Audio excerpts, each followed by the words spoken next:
Hi, my name is Rod Khleif, and I'm the host of the Lifetime Cash Flow Through Real Estate Investing podcast. And every week I interview multifamily rock stars, and we talk about how they've built incredible wealth for themselves and their families through multifamily properties. So hit the like and subscribe buttons to get notified every Monday when a new episode comes out. Let's get to it.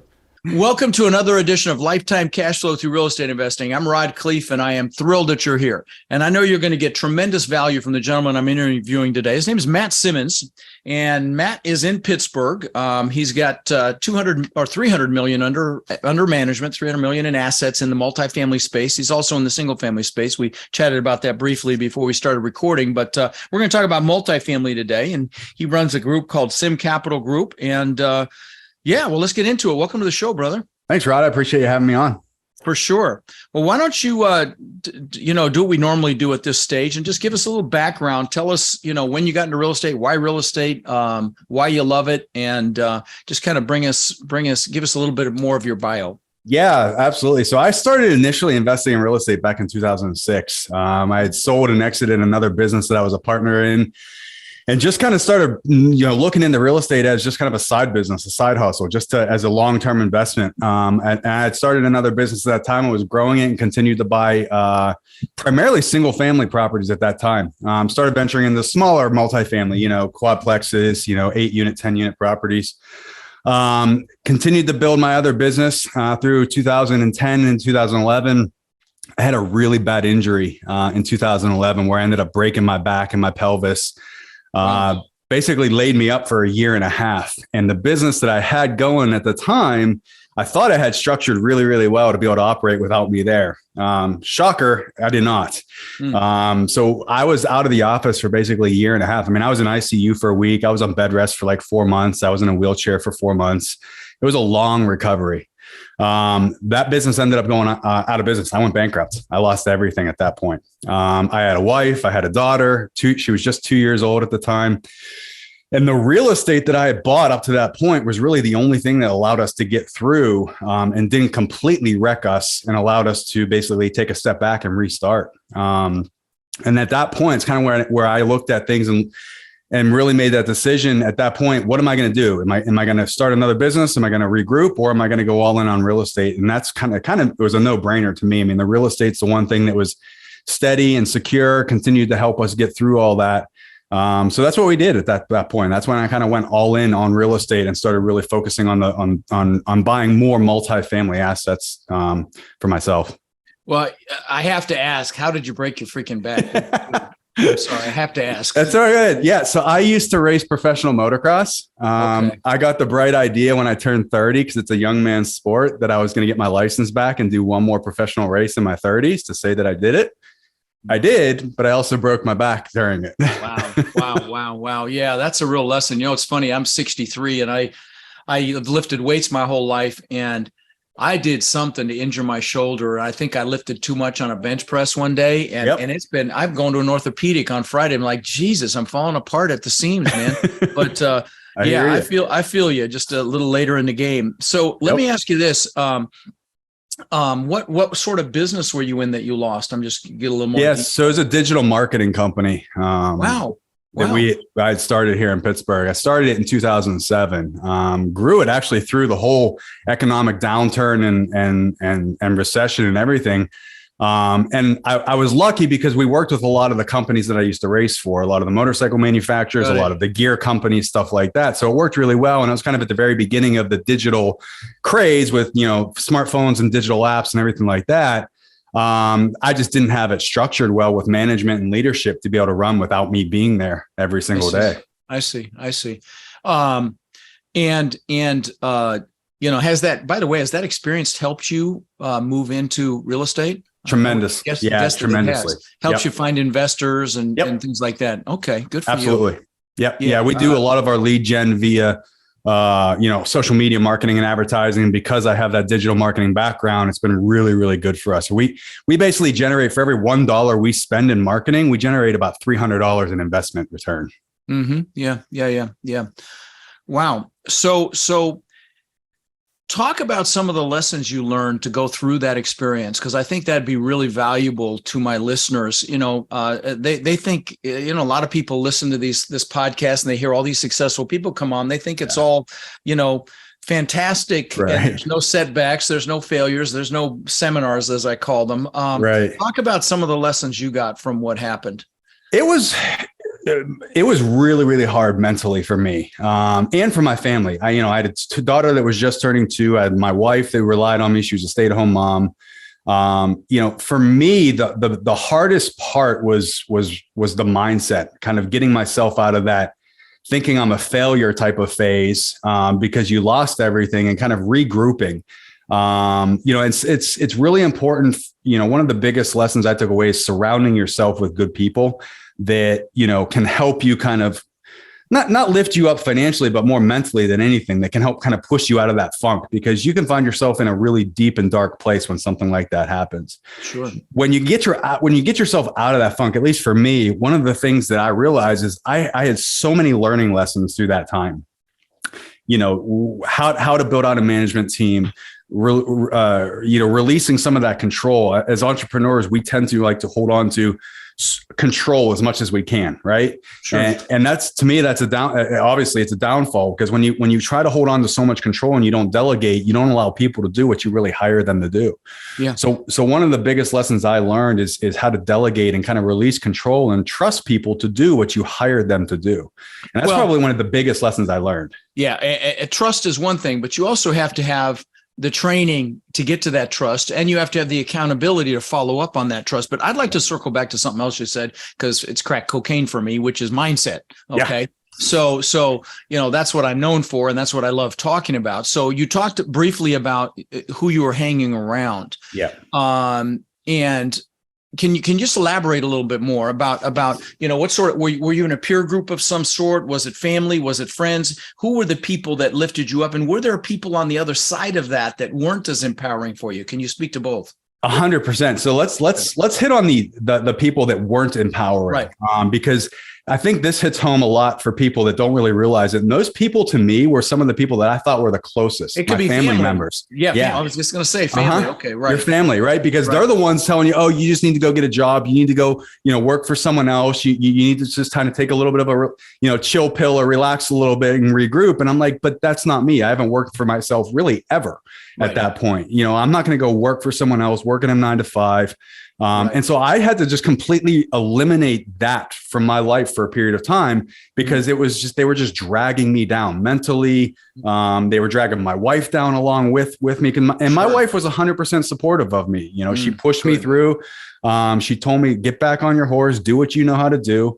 But it was the family members that really, drug you down. As far as the people that really lifted me up and pushed. Yeah, hold on. Before you move on, I just have to add something in. It's funny. My stepdad, I lost him a couple of years ago, but he was 90, lived a big life. But he worked for Continental Airlines for 36 years, loved that company. I mean, the Continental Airlines had the gold tail, so you could always tell them when they were flying by, even way up, because you could identify them. He used to make us put our hand over our hearts when they flew by. That's how much he loved that freaking company. I was kind of a joke, but and he worked there 36 years and he got laid off. Oh, there is no freaking job security. Okay. Nope. And I had the same thing happen. He was like, you need to go get a real job with a pension, and how much pension my mom gets or got. I lost her last year, but she was getting, no, thank you. But she was getting $596 a month from his pension.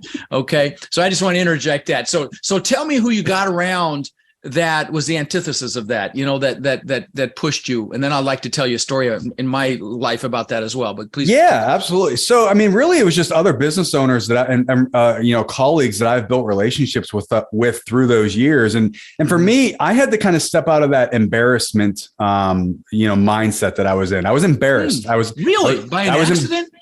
Well, I was embarrassed, not of the accident, but I was embarrassed of losing the business because I didn't have it set up the way that it should. Right. Gotcha. And so, I had to kind of swallow that pride pill a little bit and just reconnect with a lot of those people. And that's what I did. I reconnected with a lot of those colleagues that I had built relationships with over the years, other business owners. And I basically said, look, this is what happened, and it's time to rebuild. And I started, just networking again with them. And that's really, talking to those people with that mindset, that experience, those entrepreneurial, drive.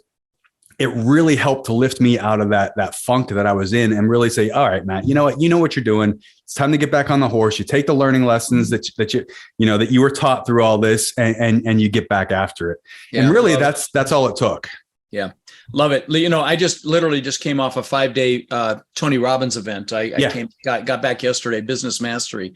And back when, and one of the things that I knew that he taught us again this last 5 days was that you can be a business operator or you can be a business leader. And the only way to be a business leader is to do what you just described. And that is delegate, set up systems. Every business is nothing but people and systems. Right. But you've got to have both the people well-trained and accountable, and you've got to have the systems. But it's interesting. Back in 2008-9, when I lost $50 million, I was in Tony Robbins Platinum Partnership. And there were people in that group that were killing it in the crash. They were thriving. And they're like, 50 million, schmillion, get up, you big puss, and go make it happen.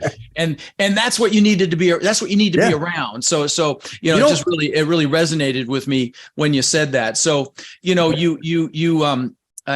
one of the other things that I had to do, and I don't know if this resonates with you at all, was I really had to reassociate with what I wanted and why I wanted it. I got real clear on my goals again. Does that ring a bell at all? 100%. Initially, in my younger days in business, for me, it was the money that really drove me, right? It was about seeing that bank account and how big you can get it. When you kind of lose all that and it goes away, and then you realize that you can build it back again, the money no longer is driving you.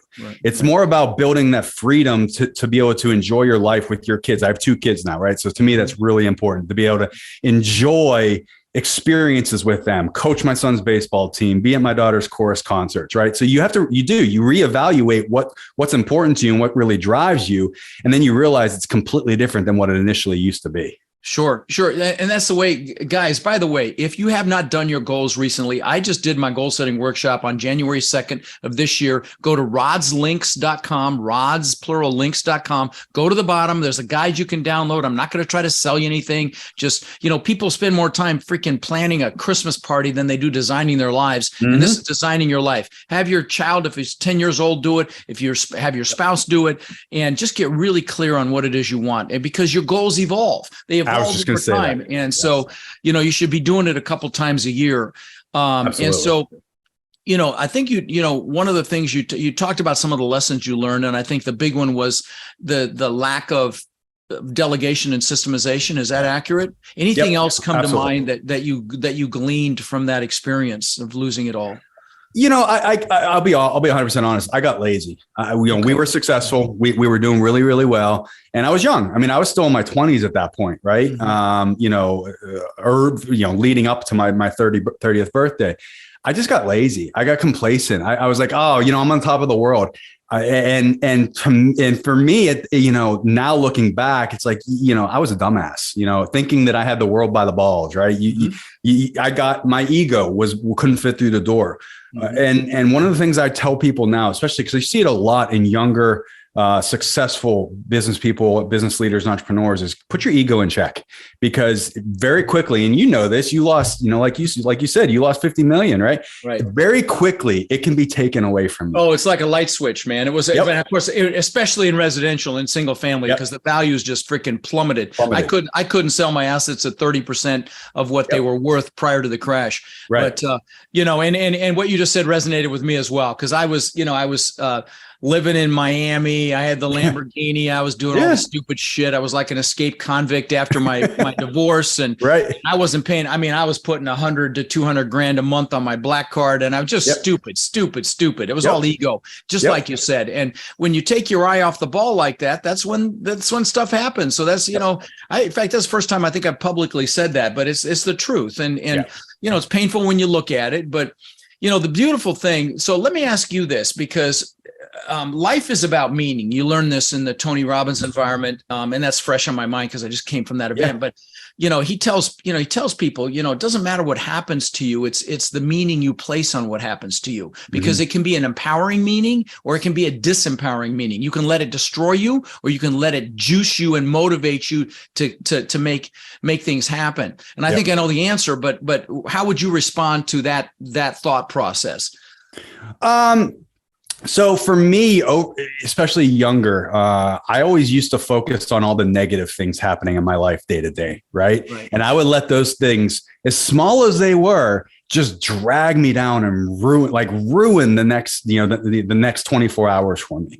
Right. And I heard something, and I don't remember who said it, but it was something like, don't let 5 minutes of something bad ruin the next 24 hours of your life, or something like that. Right. And it's really resonated with me, and it's really completely shifted the way I look at things. And instead of focusing on the bad, I look and I celebrate the good, and I let that really outweigh any sort of negative thing that may happen. You know what I mean? And it could be anything from a family issue to, a property that, closing got pushed on for some reason, or we didn't meet our fundraising goals on in the time we had to, or whatever it is. But for me, it's about, as long as you can focus on those good things that are happening, that's what continues to push me and drive me. And really, it's allowed us to accelerate our growth, because that's the outlook that we have on things. When you say us, do you have a team? Tell me about your team. Yeah, so we have the two locations, Fort Lauderdale and Pittsburgh. We have our in-house investor relations fundraising team. Then we have our property management division as well. And then we just started an institutional capital division about August of last year, to really start raising some institutional capital as well. And that's what the Florida office is for. So of course. We have a couple people based there for that. I just got an email from Richard Wilson, Family Office Club guy. Yep. He's a great guy.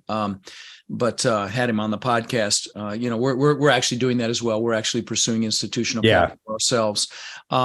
So I know your multifamily assets are in North Carolina, South Carolina, Georgia, and Texas, and you like that 50 unit range, can you speak to that a little bit? Because I know how I feel about it. And I feel like, I'll just say this. I feel like it's a sweet spot, because it's kind of under the radar of the really big players. You're going to have less competition. Is that your mindset? You nailed it. Well, okay. 100%, because when you compare the size that we are to some of the bigger players, we can't compete with some of these guys that have, 10, 15, 20, $30 billion, under management and that much to deploy, if not more. And so, if we're competing on a 200, 250, 300 unit property with them, we don't stand a chance. It's just where it comes down to.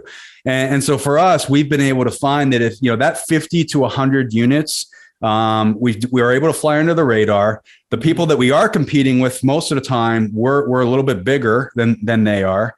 And we can find those really good value add assets in that sweet spot, in that unit size, that really kind of fits what our MO is when we're looking. So let me ask you this. With a 50 unit, what sort of an infrastructure on site does that size property allow you to have? What does your on-site staff looks like on a 50 unit? Yeah, so it's pretty limited. You have typically, one rental, on-site rental kind of manager type of person, leasing, specialist type of person. Okay. And then typically we'll have, one maintenance guy. And a maintenance guy isn't going to be someone that can fix something large, but, the odds and the ends type of stuff. Okay. That's pretty much it for those 50 unit properties. Okay. And do you typically have more than one in a market or to get some scale? Okay. Yeah. We definitely try to kind of scale out the markets that we're in. We don't want to just have one property in one market. There's a lot more expense, that goes into that. So if we can consolidate and have multiple properties, then we can kind of scale out our on-site or our boots on the ground management team to handle multiple properties and spread it out across them. Right. Well, I like the science behind you, brother. Grind, hustle, and execute. Is that what I'm seeing? Yes, sir. Yeah. All right. Grind, hustle, execution. Love it. Yeah. And I will tell you, probably the most challenging one of those for us is execution. And I don't know if just as an aside, as maybe to help you if you need it, is we've implemented the Entrepreneur's Operating System through Traction. Okay. Gino Wickman's book. Yeah. I'd encourage you to get that book and check that out. I've used it now in my 2 companies, and it is freaking awesome to really hone in on the important pieces of your business. And I introduced it to my mastermind, and almost all the members of my mastermind now do it. And there's about 16 billion in assets in my multifamily boardroom mastermind, and they almost all do it because what it does is, just a sidebar for 1 second, is it allows you to focus on 90-day goals. And so you really get clarity. And then you have, one person accountable for each one of those. They call them rocks, but they're really just goals. And I'd encourage you to check it out. What's the name of it again? It's called, the book is Traction by a guy named Wickman. And it speaks to this Entrepreneur's Operating System. And if after you check it out, you got any questions, just ping me. Happy to help. Awesome. I got it right here. Okay. But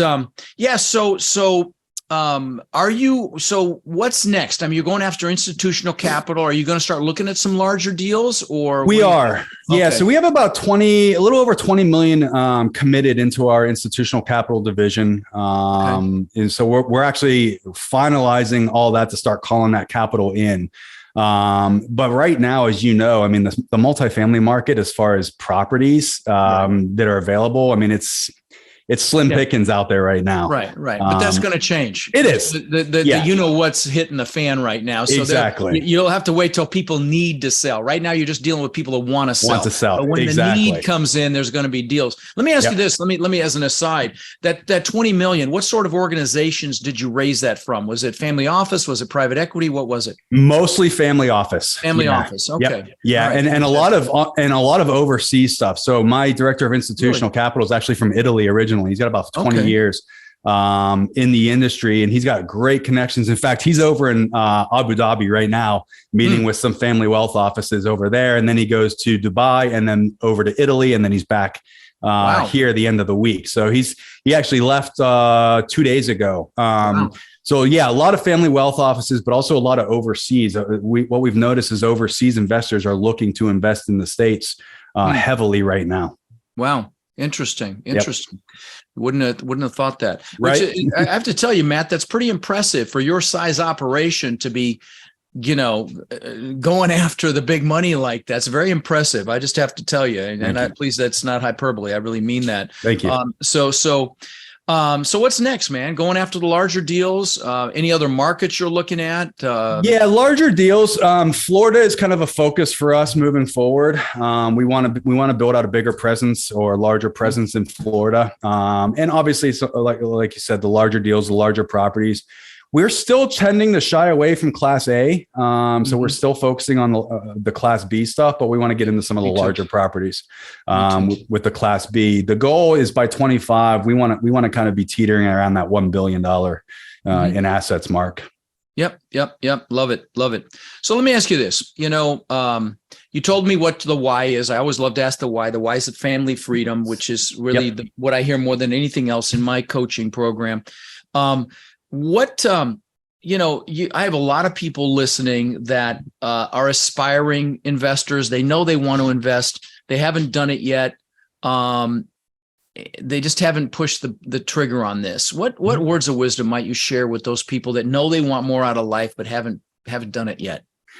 There's probably two biggest things that I could say, and that is, I think, and you probably see it a lot with people, is that paralysis by analysis phase, right? Yeah. And that's probably where a lot of your people are. And really, what it comes down to is there's no perfect time, there's no perfect place. You just have to actually take the next steps and start implementing and taking action. I see so many people that want a better life or want to do something, but they never take that first step of action. Yeah. And in order to do that, my best advice is surround yourself with people that have done it. People like you, even people like me or other people across the country that have done it. You're not reinventing the wheel here, really, people. So it's like, as you surround yourself with people that can lift you up versus pull you down, you're going to be forced to take that first step. A rising tide lifts all ships, man. That's That's why my Warriors are so incredibly successful, and they own upwards of 140,000 units that we know of now. And I've only been teaching 5 years, so I'm really proud of that. And it's mostly done between Warriors. They're in that group, and again, it's that rising tide thing. So let me ask you this: knowing what you know now, not that you're long of tooth like me, but you're in what, your 30s, I would guess. I'm 42. We're 42. You look good, man. Thank you. Well, appreciate so if you could go back and tell 18-year-old Matt something, what might Matt do differently knowing what you know now, besides getting your ass on the motocross thing again? Yeah. Stay off the bikes. Right. Really. It took me a while to get involved and surround myself with people that had already done what I wanted to do. So one, mentorship, guidance is probably my number one thing. Get yourself into networking groups, hire that mentor. The best money you can ever spend investing is going to be on investing in yourself and your education. Yeah. And you're not even a warrior, and I'm not even asking you to say that stuff, which is really good, because you're absolutely right. In fact, one of the questions I asked Matt before we started recording is, I said, who'd you mentor under, because you're so successful? And he said, nobody. I'm like, wow, that's very unusual, because usually, they've mentored, because I didn't recognize maybe, one of my competitors or something. But all right, what's the second thing, bud? Where was I going with that? I completely lost my train of thought. You said get a mentor, get around the right. Oh, people. Yeah. And stay humble, man. Stay absolutely humble, and just check that ego at the door, because that ego and losing that humbleness is going to be the downfall of any success you ever find. Oh, that's great advice. That's great advice, brother. So what is, besides, I see you like stuff, on the wall, you've got these quotes and stuff. What's your favorite quote? Oh, I know I didn't prepare you. I didn't prepare you for any of this, but you're it has nothing to do with real estate. And honestly, it's more political than anything. I can go there or not. It's up to you if you want. Go ahead. So my favorite quote probably is from Ronald Reagan. And he what did he say? Ronald Reagan, man. I miss him. Yep. Oh my God. I do too. I love that guy. And my favorite quote from him is, the 7 scariest words that you will ever hear is, I'm from the government and I'm here to help you. Yeah. Government here to help you. Give me a freaking break. Right? I remember when he got shot, and it was just this will tell you about Ronald Reagan. They quoted him in the hospital telling his wife that, honey, I forgot to duck. That was Ronald Reagan. Or when he was speaking to an audience and a balloon popped, and he said, "You miss me," because it sounded like a gunshot. Right. I miss that guy. He was extraordinary. Oh, that's funny. Well, I'm really glad you said that. That brought good memories back. Well, listen, brother, I appreciate you coming on. This has been a real hoot. You're really impressed with what you're doing, and of course, if I can ever help with anything, don't hesitate to reach out. Great to meet you, man. Appreciate that, man. Thank you so much. You too. You bet. Rod, I know a lot of our listeners are wanting to take their multifamily investing business to the next level. Now, I know you've been hard at work helping our Warrior students do just that using our ACT methodology, which is awareness, close, and transform. Can you explain to the listeners how they can get our help? You bet. Guys, we've been going nonstop for 3 years, building an amazing community of like-minded people. And our coaching students, which we call our Warriors, have had extraordinary results. They've purchased thousands and thousands of units. And last year, we did over 1,000 units with our students. And we're looking to grow this group and take it to the next level. We're looking for people who want to follow a proven framework that's really step by step, and then leverage our systems and network to raise equity, to find and close deals, and to build partnerships nationwide. Now, our Warrior community is finding success in any market cycle. So if you're interested in finding out more about how you can become more of our incredible network and take advantage of the incredible opportunities that are coming very soon, apply to work with us at mentorwithrod.com or text CRUSH to 72345, and we'll set up a call so you can check us out and we can check you out. That's mentorwithrod.com or text CRUSH to 72345.